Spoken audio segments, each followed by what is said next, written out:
ఏమండి యోగం, సాంఖ్యం, పూర్వమీమాంస ఇవన్నీ ఉన్నాయి కదండి. ఇవన్నీ అందరూ దర్శనం. వాడు చెప్పేదంటే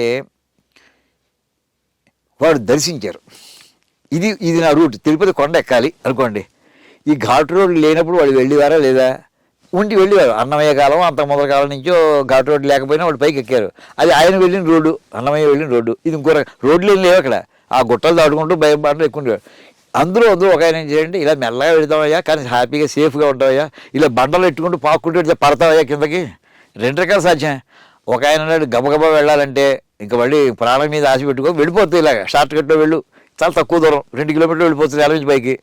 లేదే బాబు అంత ప్రాణాల మీద నాకు కొంచెం తీపి ఉంది, జాగ్రత్తగా పెడతాను, నేను 14 కిలోమీటర్లు అనుకోండి, కింద బాబు నడిచేది 7 కిలోమీటర్లు అనుకోండి, నేను మెల్లగా పెడతాను.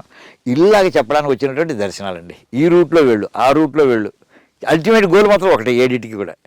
ఈ రకంగా మనకి వేదములు ఎలా ఆవిర్భవించాయి, వేదాంగాలు ఎలా ఆవిర్భవించాయి, దర్శనాలు ఎలా వచ్చాయి, ఇందులో మనకి ఏంటంటే పూర్వమీమాంస, ఉత్తరమీమాంస మనకి ఇందులో దర్శనాల్లోకి వస్తాయండి. ఇందాక అక్కడ వ్యాకరణం అన్నీ కూడా అందులో కవర్ అయ్యేవి. ఏమంటే ఈ రకంగా ప్రాణిగా ఇవన్నీ ఉండగా ఇప్పుడు మనం ఏంటంటే ఈ వేదాల్లో ఉండేటట్టు దాంట్లో ప్రాచీన పద్ధతిలో ఓన్లీ వేదం అంటే దాన్ని ఆధ్యాత్మిక భాగంగానే ఉంచుకున్నామని. కానీ మహర్షులు దర్శించిన దాంట్లో